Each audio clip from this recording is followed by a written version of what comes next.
నమస్కారం. City news Telugu స్వాగతం. ఈనాటి వార్తా విశేషాలు. ఇంద్రకీలాద్రిపై కొలువున్న జగన్మాత శ్రీ కనకదుర్గమ్మ సన్నిధిలో అత్యంత వైభవంగా జరుగుతున్న కుంభాభిషేక మహోత్సవం సందర్భంగా విజయవాడ నగరం ఆధ్యాత్మిక సభకు సంతరించింది.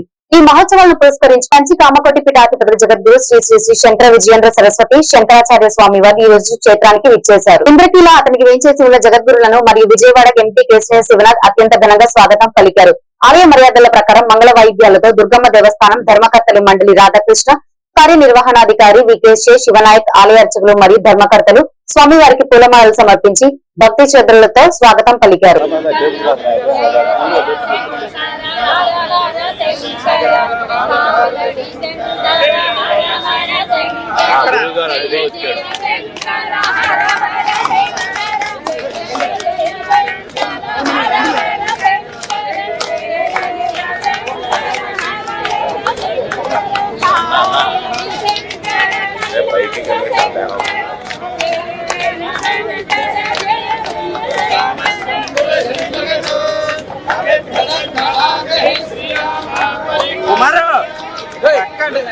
శ్రీనివాస్ మొత్తం ముందర పోమను.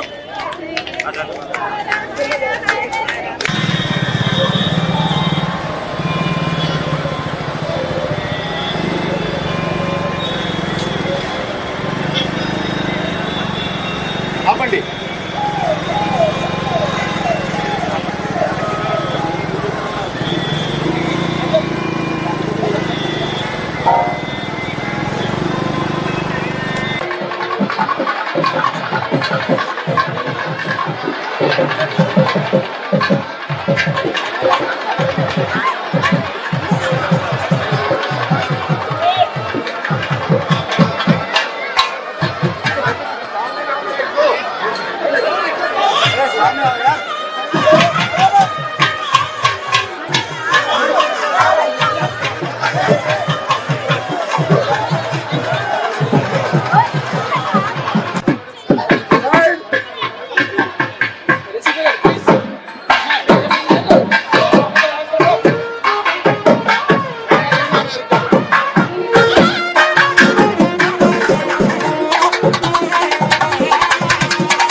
ఏ రోజు ఆ రోజు వస్తుంది లైవ్ ఏ రోజు ఆ రోజు వస్తుంది అంటే మీకు మేము అప్డేట్ చేయాలిగా.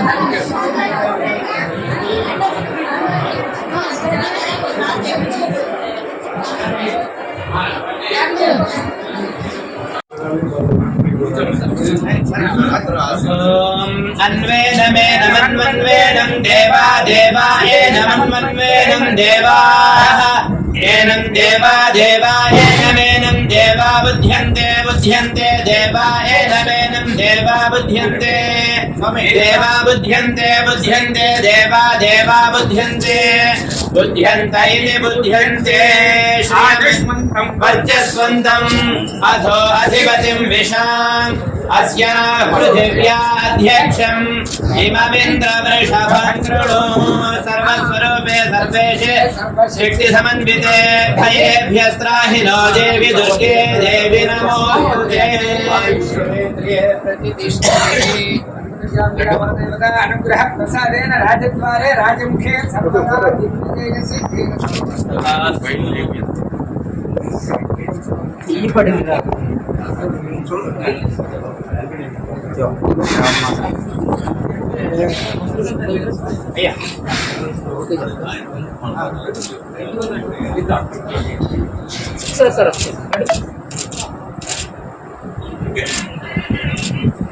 गंभीरघोषाय नमः ओम गंभीराय नमः ओम गंभीरबलवासनाय नमः ओम जिक्रोधरूपाय नमः ओम जिक्रोधाय नमः ओम स्वर्धानवे नमः ओम गतये नमः ओम शिवप्रियाय नमः ओम नित्यमुक्ताय नमः ओम निग्रहाय नमः ओम बलालसाय नमः ओम घोराय नमः ओम महातपसे नमः ओम आशाय नमः ओम नित्याय नमः ओम विरुहाय नमः ओम नभसे नमः ओम सहस्राय नमः ओम सहस्राय नमः టీఎఫ్ఎంఎస్ ఆంధ్రప్రదేశ్ రాష్ట్ర హోం మరియు విపత్తు నిర్వహణ శాఖ మంత్రి శ్రీమతి వంగలపూడి అనిత శనివారం విజయవాడలోని ప్రసిద్ధ పుణ్యక్షేత్రం ఇంద్రకీలాద్రిని సందర్శించారు. ఆలయానికి చేరుకున్న మంత్రికి ఆలయ ధర్మకర్త మండలి అధ్యక్షులు బుర్ర రాధాకృష్ణ మరియు ఆలయ అధికారులు అర్చకులు ఘన స్వాగతం పలికారు. మంత్రి తొలుత మూల విరాట్ శ్రీ కనకదుర్గమ్మ అమ్మవారిని దర్శించుకుని ప్రత్యేక పూజలు నిర్వహించారు. రాష్ట్రంలో ప్రజలందరూ సుఖ సంతోషాలతో ఉండాలని, రాష్ట్రం అభివృద్ధి పైదంలో పయనించాలని అమ్మవారిని ప్రార్థించినట్టు ఆమె తెలిపారు.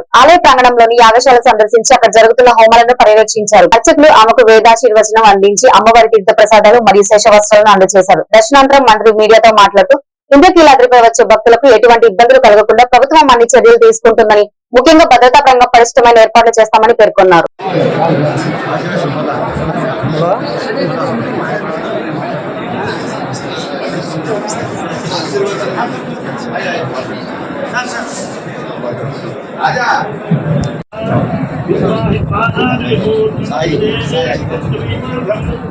బాబు గారు సైడ్ బాబు గారు సైడ్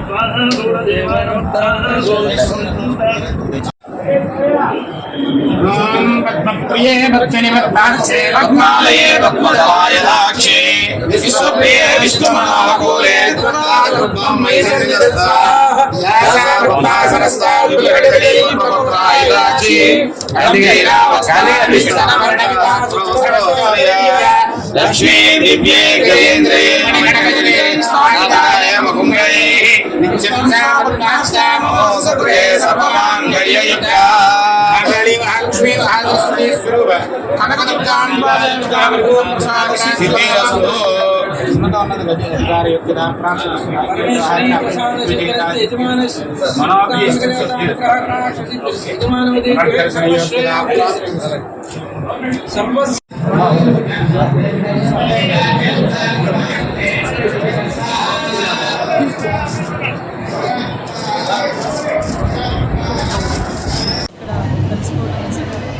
చాలా అదృష్టం కింద భావిస్తున్నాను. ఈరోజు కంచిపేటానికి ద్వారా ఈరోజు అమ్మవారికి సేవలు కానీ నిజంగా చాలా శుభపరిణామం. అదే నేపథ్యంలో ఈరోజు రేపు జరగబోయే 12 సంవత్సరాలకు ఒకసారి వచ్చే ఈ మహాకుంభాభిషేకానికి రేపు ఇక్కడ 8 గంటల టైంలో ఈరోజు రేపు స్నానం రావడం జరుగుతుంది. దీనికి భక్తులు కూడా సుమారుగా 1 లక్ష మంది రావచ్చు అని చెప్పి అంచనా కూడా ఉంది. అంటే ప్రతిరోజు వచ్చే భక్తులు కంపల్సరీ ఎక్కువ వస్తారు. దానికి సంబంధించి ఆలయ అధికారులందరూ కూడా అదేవిధంగా కూడా అన్ని ఏర్పాట్లు కూడా చేసుకోవడం జరిగింది. క్యూ లైన్లో ఉన్న వాళ్ళకి దగ్గర నుంచి ప్రతి ఒక్కరికి కూడా వాటర్, పాలు, బిస్కెట్స్ అన్నిటితో పాటు వాళ్ళకి ఎటువంటి అసౌకర్యాలు కలగకుండా తెల్లవారుజామున రెగ్యులర్గా జరిగే రేపటిసారి ఇందాకే మేము అదేవిధంగా మన ఆలయ అధికారులందరూ మాట్లాడుతున్నారు. రేపు కూడా ఒకరోజు ఈ అంతరాలయ దర్శనం అనేది బాగుంటుంది. ఎందుకంటే మెయిన్ సామాన్య భక్తుల వరకు దర్శనం అనేది ప్రయారిటీ ఇంటికి వస్తాయి. రేపు విఐపీస్ అందరూ కూడా మేము ఎవరు వచ్చినా కూడా అందరూ కూడా సహకరించాలి.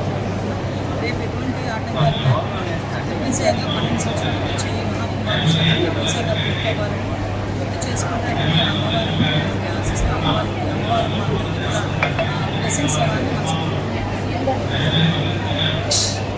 అంతర్జాతీయ మహిళా దినోత్సవాన్ని పురస్కరించుకుని విజయవాడ తుమ్మలపల్లి కళాక్షేత్రంలో ఆంధ్రప్రదేశ్ ప్రభుత్వ ఉద్యోగుల సంఘం మహిళా విభాగ ఆధ్వర్యంలో మహిళా సాధికారిత వేడుకలు ఘనంగా నిర్వహించారు. రాష్ట్ర సాధికారిత వేడుకలు ఘనంగా నిర్వహించారు. రాష్ట్రం నలుమూల నుంచి సుమారు 1500 మంది మహిళలు ఉద్యోగులు పాల్గొన్నారు. ఈ సందర్భంగా సంఘం రాష్ట్ర అధ్యక్షులు కెఆర్ సూర్యనారాయణ మాట్లాడుతూ మహిళల హక్కులు సమానత్వం కోసం తమ సంఘం కృషి చేస్తుందని తెలిపారు. మహిళా ఉద్యోగులు సమస్యల పరిష్కారం, పనివేళల సమయపాలన కోసం చర్యలు తీసుకోవాలని ప్రభుత్వాన్ని కోరారు. కార్యక్రమంలో మహిళా విభాగ రాష్ట్ర అధ్యక్షురాలు డాక్టర్ పి లీలావతి, ప్రధాన కార్యదర్శి హేమలత, రాష్ట్ర నాయకులు మరియు వివిధ జిల్లాల మహిళా ఉద్యోగులు పాల్గొన్నారు. ఉద్యోగులు అంటే ఉద్యోగులే. ఆ ఉద్యోగుల్లో మనం కలిగించాల్సినంత ఎంపవర్మెంట్ లేదేమో. తర్వాత వాళ్ళకి జీవితంలో ఒకరికొకరు తోడుగా, అక్కా చెల్లెళ్ళుగా లేదా అమ్మా కూతుళ్ళుగా ఉండే స్పేస్ అనేది కరువు అవుతుందేమో అని నాకు అనిపిస్తుంది.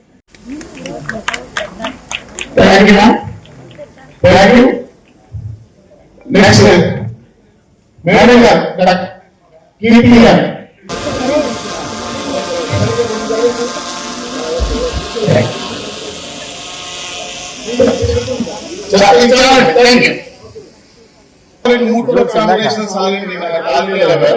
So but I have not never seen her presentation directly. Only last night 7:30 she came from Hyderabad. I told her at around 8 o'clock in the night.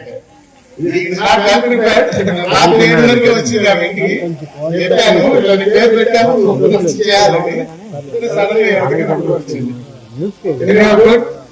Thanks to the teachers of Vargana.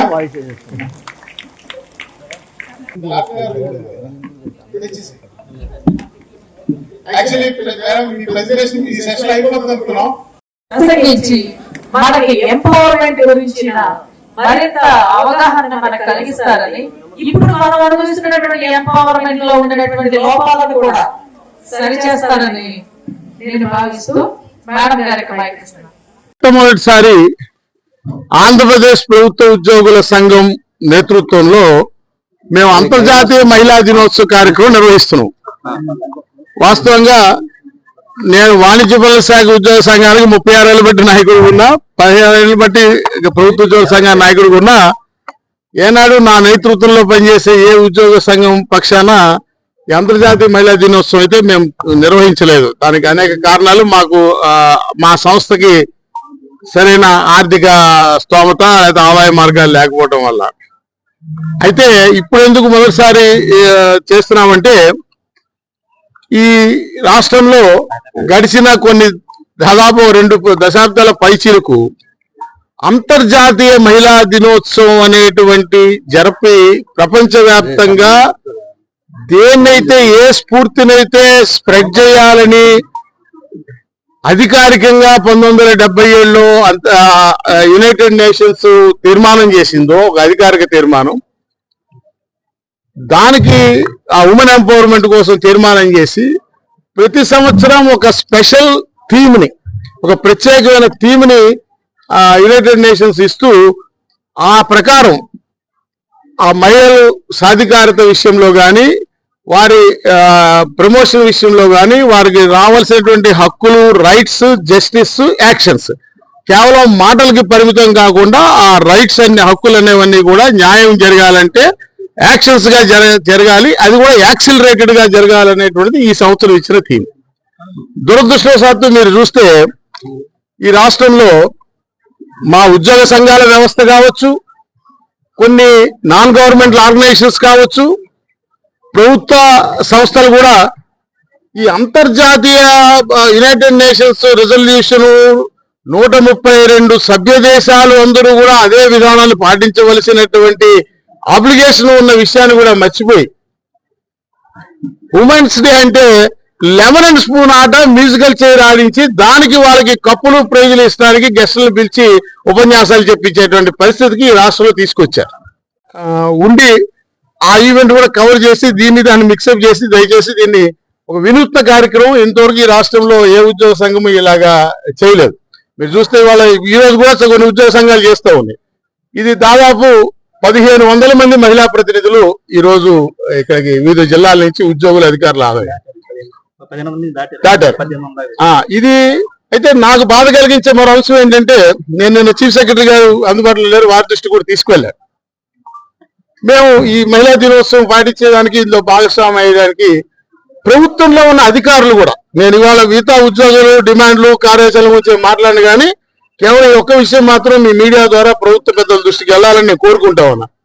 అయ్యా గౌరవ ముఖ్యమంత్రి గారు, ప్రభుత్వ పెద్దలందరికీ కూడా మహిళా దినోత్సవం నాడు మహిళా ఉద్యోగుల సాక్షిగా చెప్తా ఉన్నా, మీరు చెప్తున్న ఆలోచనలకి అధికారులు వ్యవహరిస్తున్న తీరుకి కొంతన మాత్రం కుదరటం లేదండి, ఎక్కడో ఏదో గ్యాప్ వస్తూ ఉంది.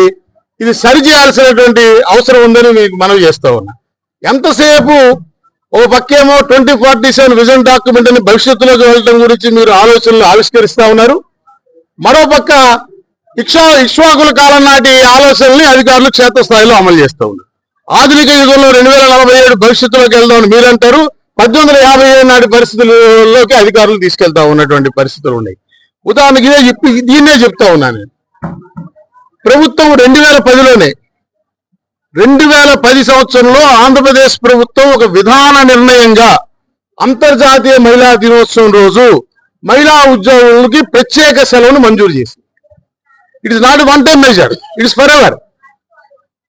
ఇన్సిడెంటల్లీ ఈ సంవత్సరం క్యాలెండర్ ఆదివారం పడింది మార్చి 8. పైగా మన ఆదివారం ఆ సెలవు రోజు పడినప్పుడు ఆ ప్రత్యేక సెలవును వినియోగించుకునే అవకాశం వాళ్ళకి లేదు కదా. పైగా రేపు ఆదివారం వాళ్ళకి మహిళా దినోత్సవం మామూలుగా సెలవు, కానీ వీళ్ళందరూ రేపు విధుల్లో పాల్గొవాలి. ఏం విధుల్లో పాల్గొవాలి? వీళ్ళ కోసం చేసేవని నిర్వహిస్తున్నామని చెప్పబడుతున్న ప్రభుత్వం అధికారంగా నిర్వహిస్తున్న మహిళా దినోత్సవ కార్యక్రమంలో ప్రతి జిల్లాలో జిల్లా కలెక్టర్లు, మహిళా శిశు సంక్షేమ శాఖ అధికారులు ప్రోగ్రామ్స్ స్థానిక ప్రజాప్రతినిధుల్ని, ఎమ్మెల్యేలని, ఎమ్మెల్సీలని, మంత్రుల్ని, ముఖ్యమంత్రిని ఆహ్వానించి కార్యక్రమాలు రూపొందించారు. మరి రేపు వీళ్ళు దాంట్లో పాల్గొనాలా ఒక్కలేదా? అందుకోసం ఆ 8వ తారీఖు ఆదివారం సెలవుని ఈరోజు శనివారం వినియోగించుకుంటామంటే ఆల్రెడీ జీవో ఇచ్చాం కదా, మళ్ళీ జీవో ఇవ్వక్కర్లేదు, ఆటలాడుకోవడానికి అవకాశం ఇచ్చాం కదా అన్న ధోరణిలో ప్రభుత్వంలో అధికారులు ఉన్నారు. అంటే ఇది అంటే ప్రభుత్వం కూడా మహిళా దినోత్సవం పేరుతో లెమన్ అండ్ స్పూన్ ఆడుకోమని ఎంకరేజ్ చేస్తుందా? ఇదా ప్రభుత్వం యొక్క మహిళల పట్ల ప్రభుత్వానికి ఉన్న ఆలోచన విధానం? ఇది ఎక్కడో తేడా ఉన్నది. ఇలాంటి పక్కన పెట్టి నిజమైన ఉమెన్ ఎంపవర్మెంట్ కోసం ఇది మరొక సందర్భం మీడియా మిత్రులు కూడా గ్రహించాల్సిన అవసరం ఉన్నది. ఈ దేశం మొట్టమొదటిసారిగా భారతదేశం రాబోయేటువంటి అసెంబ్లీ పార్లమెంట్ ఎన్నికల్లో 33% మహిళా రిజర్వేషన్ అమలుతో ఎన్నికలకు వెళ్ళబోతా ఉన్నటువంటి విషయాన్ని అందరూ మర్చిపోతూ ఉంటారు. అంటే రేపు ప్రభుత్వం చట్టసభల్లో 33% రాష్ట్రాల శాసన వ్యవస్థల్లో కానీ పార్లమెంట్ లో కానీ అడుగు పెట్టాల్సినటువంటి మహిళలు స్థానిక సంస్థల్లో మహిళా రిజర్వేషన్ అనే పేరు మీద ఏ రకంగా అమలు చేస్తారో మనం చూసాం. సర్పంచ్ లేడీ ఉంటుంది, భర్త సర్పంచ్ గా వ్యవహరిస్తూ ఉంటాడు. అలాంటి పరిస్థితి రాకుండా నిజమైన మహిళల్లో కూడా ఉన్నటువంటి మేధావులు చట్టాలను ప్రతిపాదించగలిగేటువంటి సామర్థ్యం వాళ్ళను తీసుకొచ్చి అలాంటి వాళ్ళని వెలికి తీసి సమాయత్తం రాబోయే 2029 ఎన్నికలకి పౌర సమాజాన్ని సమాయత్తం చేయాల్సిన బాధ్యత ప్రతి ఒక్కరి మీద ఉందనే విషయంలో గుర్తుపెట్టుకుంటూ మా సంఘం ఈ కార్యక్రమాన్ని ఈ సంవత్సరం ప్రారంభించడం వెనక ఈ నేపథ్యం కూడా ఉందనేటువంటి విషయాన్ని మనవి చేస్తూ తప్పనిసరిగా ఇవాళ నుంచి 2029 ఎన్నికల వరకు ఈ మహిళా విభాగం ఈ ప్రస్తుతం వాళ్ళ కాల పరిమితిలో పనిచేసి 26 జిల్లాల్లో దీన్ని ఏర్పాటు చేసి పనిచేసి 29 ఎన్నికల్లో 33% రిజర్వేషన్ అమలు జరిగేటువంటి క్రమంలో మా ఈ మహిళా విభాగం నుంచి 3 చట్టసభలకి నడిపించే దిశగా మేము ప్రయత్నం చేస్తామని మనం చేస్తాం. Thank you. ఈ బులెటిన్ ఇంతటితో సమాప్తం. మరొక బులెటిన్ లో మళ్ళీ కలుసుకుందాం. నమస్కారం.